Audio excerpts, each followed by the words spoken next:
Assalamualaikum warahmatullahi wabarakatuh. Berjumpa lagi di Kisah Santun Islami. Bagi warga muslim yang tetap tinggal di Mekah, kehadiran Sayyidina Umar dan Sayyidina Hamzah sungguh terasa berkahnya. Hidup terasa lebih mudah dan tenang dalam menjalankan ibadah.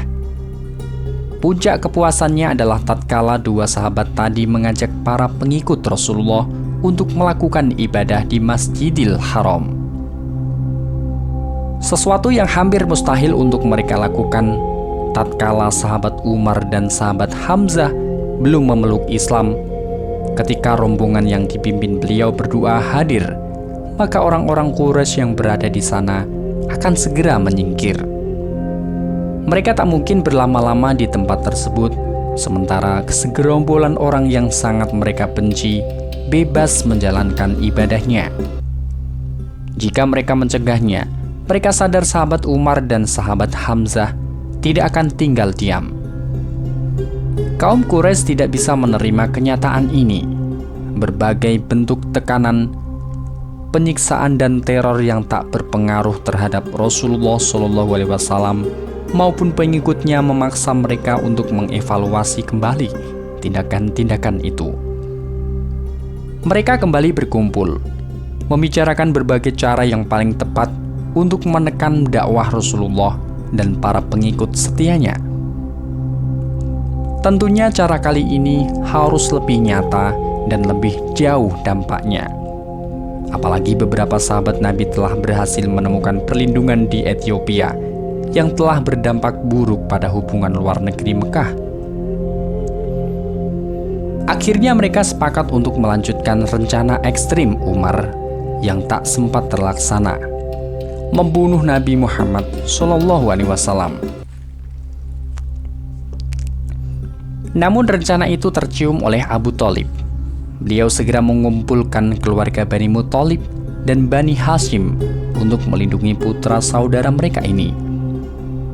Seluruh anggota keluarga dua klan ini, kecuali Abu Lahab, sepakat untuk melindungi Nabi Muhammad SAW dari siapapun yang berusaha membunuhnya. Baik yang muslim maupun non-muslim, semua ikut serta menjalankan kesepakatan tersebut untuk menjaga ikatan darah yang sangat kental di Arabia. Kaum Quraisy tak kalah tanggap. Melihat kenyataan dua klan tersebut justru memberi perlindungan pada Nabi. Kini di bawah arahan Abu Jahal, mereka menerapkan metode yang dampaknya akan dirasakan bagi semua orang yang berusaha melindungi putra Aminah itu. Orang-orang Quraisy sepakat untuk memboikot dua klan tersebut. Atas kesepakatan pembesar-pembesar Quraisy, akhirnya sebuah dokumen ditulis oleh Mansur ibnu Ikrimah. Dokumen tersebut berisikan larangan untuk menikahi wanita-wanita dua bani tersebut dan larangan melakukan jual beli dengan mereka selama tidak mau menyerahkan Rasulullah SAW. Selanjutnya dokumen tersebut dipampang di Ka'bah agar semua orang mengetahuinya, dan seluruh isinya mulai diberlakukan pada bulan Muharram tahun ke-7 kenabian. Begitu kesepakatan ini diberlakukan untuk menghindari hal-hal yang lebih buruk, kedua klan itu segera merapat di permukiman terbuka milik Abu Thalib. Mulai hari itu, mereka bagi harus memulai hidup baru. Setelah bertahun-tahun hidup di rumah-rumah bertembok kokoh, kini mereka harus tinggal di tenda-tenda kulit seperti orang-orang Badui. Menahan dinginnya angin padang pasir yang menembus tulang dan hidup dalam serba kekurangan. Menerima kenyataan sebagai sekelompok orang-orang yang dipinggirkan. Kaum Quraisy melakukan semua ini agar baginda Nabi menghentikan dakwahnya, atau setidaknya agar beliau dijauhi masyarakat sekitar. Menurut perhitungan mereka, jika cucu Abdul Muthalib itu tetap bersikeras menyerukan ajarannya, maka ia akan mendapat tekanan dari orang-orang yang ikut terkena boikot tersebut. Namun mereka keliru. Meskipun mendapatkan tekanan dari berbagai arah, Rasulullah tetap terus melakukan dakwahnya. Kungkungan itu sedikit pun tak mendetikkan hati beliau. untuk melanggar perintah Tuhan agar selalu menyeru umat manusia menuju ke jalan kebenaran. Bahkan dua klan yang terkena pemboikotan itu juga tak pernah menyalahkan langkah putra Abdullah itu. Meskipun hidup di bawah berbagai tekanan dan penindasan, dua klan ini justru makin memperlihatkan kehangatan kekeluargaan mereka terhadap Nabi Muhammad SAW. Rasa sepenanggung, sependeritaan, membangkitkan rasa kebersamaan mereka yang akhirnya terpatri kokoh, terutama Abu Thalib, paman sang Nabi. Tetua kaum Quraisy yang satu ini tak pernah surut untuk memberikan perlindungan terhadap Rasulullah SAW. Sampai-sampai dalam urusan tidur juga tak luput dari pantauannya. Beliau sadar bahwa kejahatan tak pernah memilih tempat, karena kejahatan muncul dari dalam batin. Dimanapun berada, selama manusia-manusia penghamba nafsu masih ada, maka terjadilah yang namanya kejahatan. Seperti dalam tempat penguncilan itu, tidak menutup kemungkinan orang-orang Quraisy akan mengirimkan seorang penyusup untuk membunuh Nabi. Untuk mengantisipasi kemungkinan buruk itu, beliau meminta agar Rasulullah berpindah-pindah tempat tidurnya. Hal ini agar tidak mudah dilacak keberadaannya oleh para penyusup yang bermaksud jahat. Kesepakatan yang tertera dalam dokumen penindasan itu dilaksanakan demikian ketatnya. Dua klan yang melindungi Rasulullah hanya diberikan kelonggaran untuk keluar dari tempat pengasingan tersebut pada bulan-bulan suci. Namun bukan berarti mereka bebas dan mudah untuk mendapatkan berbagai barang kebutuhan. Pasar-pasar telah diboikot oleh musuh-musuh Tuhan, dan harga barang melangit di luar kemampuan orang-orang Bani Hashim dan Bani Muthalib. Para pembela Rasulullah benar-benar mereka kencet hingga mengakibatkan kelaparan dahsyat. Tak jarang ketika petang menjelang, dari pemukiman itu terdengar tangisan anak-anak kelaparan. Rintihan orang-orang sakit tak terobati dan sesenggukan menahan batin yang tertekan. Ini merupakan situasi terburuk selama beberapa tahun terakhir Nabi Muhammad SAW menyuarakan Islam. Hal ini membuat segelintir orang merasa iba. Abu Bakar dan Umar selama masa-masa pengucilan itu terus memberikan bantuan baik berupa bahan makanan ataupun pakaian. Namun setelah 2 tahun berjalan, Abu Bakar sudah tidak bisa dikatakan kaya lagi. Umar juga tak dapat berbuat lebih jauh, dan bantuan mereka pun segera tersendat. Satu-satunya keluarga Khadijah yang masih bisa menyalurkan bantuan hanyalah Hakim ibnu Hisham. Lelaki inilah yang kini bisa diharapkan untuk menyalurkan kebutuhan pokok, namun terkadang bantuan darinya hampir saja gagal. Seperti yang terjadi malam itu, ketika ia tengah berjalan bersama seorang pembantunya untuk mengantarkan sekantung gandum, tiba-tiba Abu Jahal mencegatnya yang kemudian berbuntut adu mulut. "Demi Allah, aku akan mempermalukanmu di hadapan orang-orang Quraisy," ancam Abu Jahal ketika melihat Hakim bersikeras untuk mengantarkan gandum itu pada Khadijah, bibinya. Cekcok di antara mereka diketahui oleh Abu al-Bukhturi, dan setelah dijelaskan panjang lebar, ia berkata pada Abu Jahal, "Apa kau akan menghalanginya? Lepaskan dan biarkan dia menghantar gandum itu pada bibinya." Ketika Abu Jahal tetap bertahan, Abu al-Bukhturi memukulnya sekuat tenaga hingga membuat Abu Jahal terjatuh. Belum puas sampai di situ, dia lantas menginjak-injak Abu Jahal. Kebetulan saat peristiwa itu terjadi, sahabat Hamzah tengah melintas di tempat tersebut, namun beliau tak berselera untuk melerai pertikaian mereka. Orang-orang Quraisy tidak seluruhnya menyetujui Pemboikotan yang sebenarnya hanyalah wujud sikap arogan mereka saja. Setelah genap 3 tahun membekap Bani Hashim dan Bani Muthalib, beberapa orang mulai menampakkan keprihatinannya pada dua klan tersebut. Lebih-lebih setelah mereka menyaksikan sendiri betapa dua keluarga besar itu tidak menampakkan tanda-tanda menyerah. Kelaparan, kekurangan bahan makanan, dan sulitnya hidup di padang terbuka setelah hidup mapan di perkotaan tak menyurutkan rasa kebersamaan di antara mereka. Mereka tak pernah menyalahkan Rasulullah, juga tidak pernah mendesak beliau agar menghentikan dakwahnya demi terbebas dari segala penderitaan itu. Hisham ibnu Amr yang sejak awal tak setuju dengan cara itu mencoba untuk menyuarakan nuraninya. Namun jika hal itu dilaksanakan sendirian tentu hanya akan sia-sia belaka. Karena itulah lelaki yang masih ada ikatan darah dengan klan Hashim ini mencoba mencari dukungan. Pertama ia mendatangi Zuhair ibnu Umayyah, putra Atikah bibi Rasulullah SAW. "Wahai Zuhair, apakah kau bisa enak makan, merasa nyaman dengan semua pakaian yang kau kenakan, puas dengan keadaanmu yang bisa menikahi siapa saja, padahal kau tahu sendiri bagaimana kondisi paman dan bibi-bibimu? Mereka tidak bisa jual beli, juga tidak dapat menikahkan atau meminang siapapun. Aku bersumpah demi Allah, mestinya engkau berbuat sesuatu untuk membantu mereka, karena aku yakin Abu Jahal tidak akan pernah melakukan semua itu," kata Hisham di hadapan Zuhair. "Apa-apaan kau ini, Hisham? Kau tahu sendiri, aku tak dapat berbuat banyak untuk mereka. Demi Allah, seandainya ada satu orang saja yang mendukungku, niscaya aku akan bangkit untuk mencapik-capik dokumen itu," jawab Zuhair penuh kesungguhan.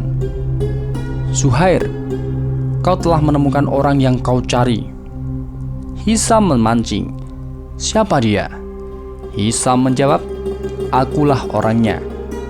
"Baik, carikan orang ketiga." Hisham kian semangat.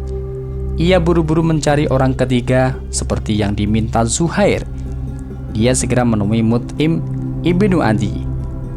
"Wahai Mut'im, apakah engkau akan merusak kedekatanmu dengan Bani Abdi Manaf dengan membiarkan mereka dalam keadaan seperti itu?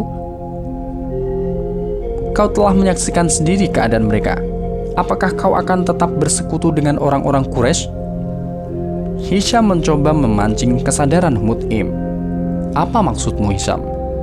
Asal kau tahu ya, kalau aku hanya seorang diri tentu tak dapat berbuat apa-apa untuk mereka. Kau telah mendapatkan teman, aku dan Zuhair siap membantumu," kata Hisham.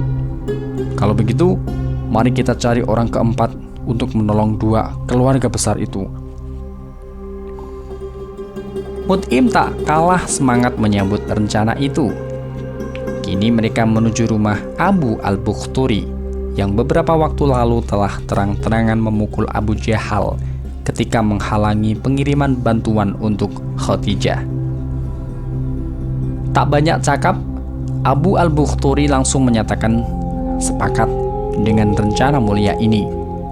Kini mereka juga mendapat dukungan dari Zam'ah, putra As'ad yang telah berhasil diajak bicara oleh Zuhair. Malam itu pula, mereka segera menyusun rencana. Zuhair yang merupakan keluarga terdekat dengan dua bani itu menyatakan kesanggupannya untuk angkat bicara pertama kali di hadapan orang-orang Quraisy. Di lain pihak, ketika segelintir orang yang mempunyai niatan baik itu menyusun rencana, Rasulullah telah membicarakan ilham Allah pada pamannya, Abu Thalib. Beliau dengan begitu tegas mengatakan bahwa lembaran perjanjian itu telah terkoyak, lebur dimakan rayap. Tanpa ragu lagi, Abu Thalib langsung meyakini semua itu. Dalam hatinya ia berbisik lirih, "Demi bintang yang bersinar terang, Muhammad tidak pernah membohongiku." Keesokan harinya, ia pergi ke Masjidil Haram untuk melakukan tawaf. Karena ini masih bulan haram, maka orang-orang Quraisy tidak melarangnya untuk keluar dari tempat pengucilan. Pagi itu, Abu Thalib melihat pemandangan aneh, namun ia hanya diam menunggu apa yang akan terjadi. Tiba-tiba Zuhair berteriak lantang di hadapan pengunjung Ka'bah. "Wahai penduduk Mekah," serunya berapi-api, "apakah kalian bisa enak makan dan nyaman dengan segala pakaian yang kalian kenakan, sedangkan kami, Bani Hashim, meringkuk kelaparan serta tak dapat membeli dan menjual apapun? Demi Allah, aku tidak akan duduk sebelum perjanjian itu dirobek-robek. Demi Allah, kau bohong. Aku yakin kau tidak akan melakukan semua itu." Sungut Abu Jahal, "Demi Allah, kaulah pendusta itu. Sejak awal aku tak pernah setuju dengan semua perjanjian itu," sahut Zam'ah yang segera disambut oleh Mut'im. "Mereka berdua berkata benar. Sungguh pendusta mereka yang tak sepakat dengan keduanya. Aku sendiri tak pernah melibatkan diri dalam perjanjian itu." Abu Thalib yang sejak tadi mengamati kejadian itu, kini mulai turun tangan. Beliau merasa saat ini adalah waktu yang tepat untuk membela diri keluar dari berbagai tekanan itu.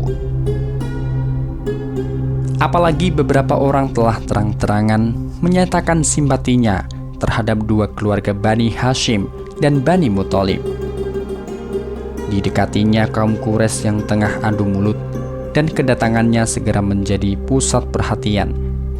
Mereka menduga bahwa kedatangannya untuk menyatakan menyerah dan bersedia menyerahkan Rasulullah. Salah seorang berkata lantang ketika melihat kedatangan paman Nabi ini, baiklah, sudah saatnya kita menyudahi semua ini. Kita tidak perlu berlarut-larut dalam perpecahan hanya gara-gara seorang laki-laki itu. Sekarang kita dengarkan apa yang akan diputuskan oleh Abu Thalib untuk kita semua." Dengan ketenangannya yang menyiratkan khas kewibawaannya, Abu Thalib segera membeberkan maksud kedatangannya, dan apa yang dikatakannya membuat semua orang berdecak tak menentu. "Kedatanganku kemari adalah untuk mengajukan tawaran pada kalian semua," kata Abu Thalib, hingga membuat semua orang membisu. Memerhatikan kata-kata apa yang akan keluar selanjutnya, paman Rasul itu segera melanjutkan kata-katanya. "Kalian dengarkan baik-baik. Muhammad yang tak lain adalah putra saudaraku telah memberitahuku bahwa dokumen perjanjian kalian itu telah hancur. Dia mengatakan bahwa yang tersisa hanyalah nama-nama agung Tuhan. Baiklah, sekarang kita buktikan kata-katanya. Jika apa yang dikatakannya ini benar adanya, maka kalian harus membatalkan semua isi perjanjian itu.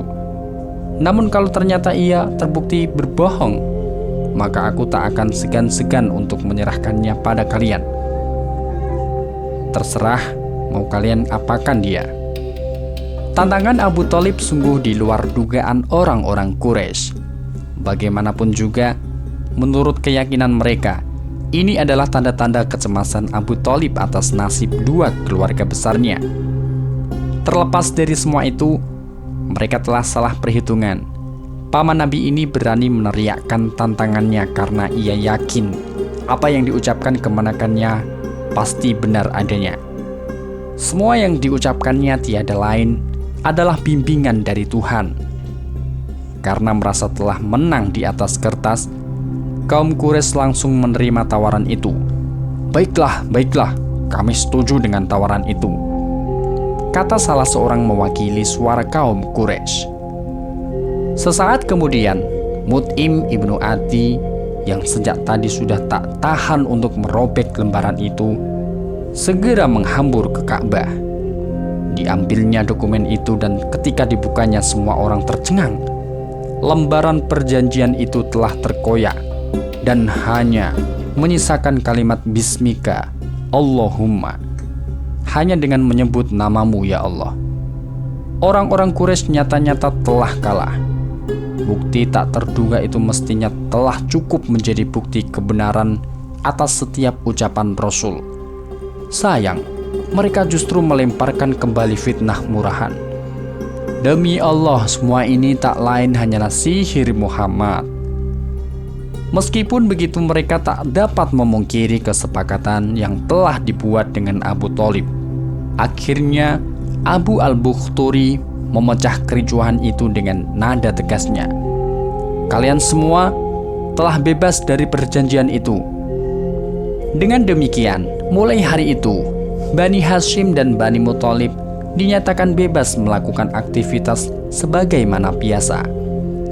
Kelak di kemudian hari, Rasulullah senantiasa mengingat pengorbanan dua keluarga besarnya ini, dan sebagai ucapan berterima kasih, beliau memberikan hak untuk mendapatkan bagian dari harta rampasan perang.